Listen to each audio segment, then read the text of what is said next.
তো আজকে আমার ভাগ্য কত ভালো, আপনাদের চোখের সামনে দেখেন, বাংলাদেশে এরকম কোন নজিরবিহীন কেউ দেখাইতে পারবে না। একটা উপজেলায় ৯টা চেয়ারম্যান একসঙ্গে আমাকে সমর্থন দিচ্ছে।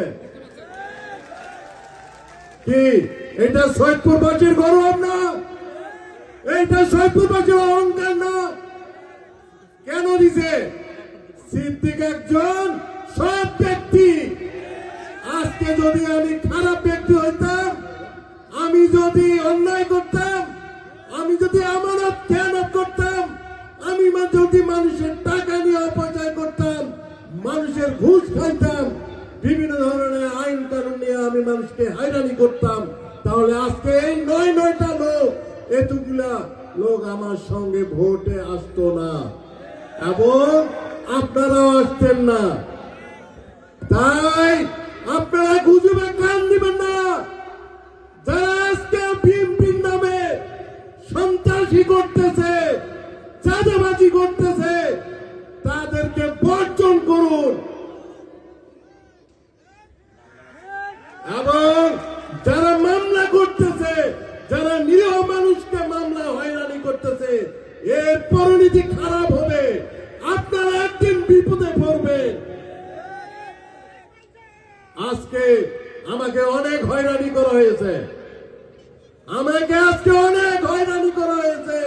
আমি যাতে ইলেকশন না করতে পারি অনেক মামলা দেওয়া হয়েছে। ভাই আমি কি অপরাধ করেছি? আমার কি অপরাধ? আমি নিজের টাকা দিয়ে রাজনীতি করি, আমি জনগণের কাছে আছি, ৩৫ বছর থেকে জনগণের সেবা করে আসতেছি। আমি তো আমার টাকা ছাড়া, জনগণের টাকা দিয়ে আমি রাজনীতি করি না।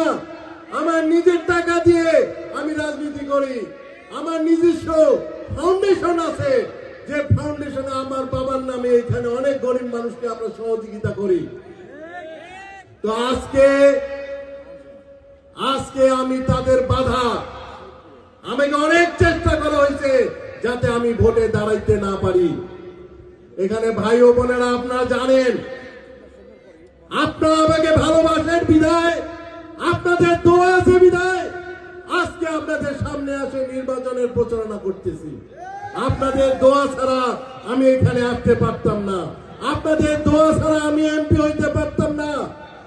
আজকে আপনারা চেষ্টা করে দেখেন, একবার চিন্তা করে দেখেন, আপনারা কি আমাকে 5 বছরের জন্য এমপি বানাইছেন না? তো যেখানে আমি 5 বছরের আপনাদের ভোটে আমি নির্বাচিত, সেখানে মাত্র 6টা মাস আমি পাইছি। এটা কিন্তু আমার হক, এটা আপনাদের হক।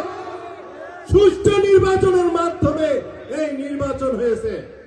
আপনারা সকলে ভোট দিয়েছেন, আমাকে দিয়ে নির্বাচিত করেছেন। আপনাদের কাছে অনুরোধ, আমি যে 5 বছরের জন্য যে সমস্ত পরিকল্পনা করেছি, সেগুলোকে যেন আমি বাস্তবায়ন করার জন্য যে ওয়াদা করছি, সেই ওয়াদাগুলো যেন আমি পুরা করতে পারি, আপনাদের কাছে করজোড়ে অনুরোধ করতেছি। 6 মাসে যে উন্নয়নগুলো করছি, ওদের হিংসা হচ্ছে যে আমি কিচ্ছুই করি নাই। আমার কাছে সমস্ত তথ্য আছে।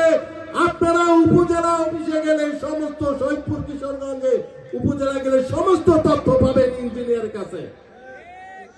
ভাই এই পৌরসভার উন্নয়নের জন্য আমি কি সংসদে কতবার কথা বলছি? এই তামান্না সিনেমা হল থেকে গোলাহাট এই রাস্তা কি আজকে হয় নাই? আজকে এটার উন্নয়ন হয় নাই? তো কেন অস্বীকার করেন এই 6 মাসের উন্নয়নকে? আপনাদের কি গায়ে কাটা বাঁধে? আপনাদেরকে ঈর্ষা নিতে হয়? আপনারা ভালো কাজ যে করবে তাকে সাবাসী দিতে হবে, যে উন্নয়ন করবে তাকে সব্বাসী দিতে হবে।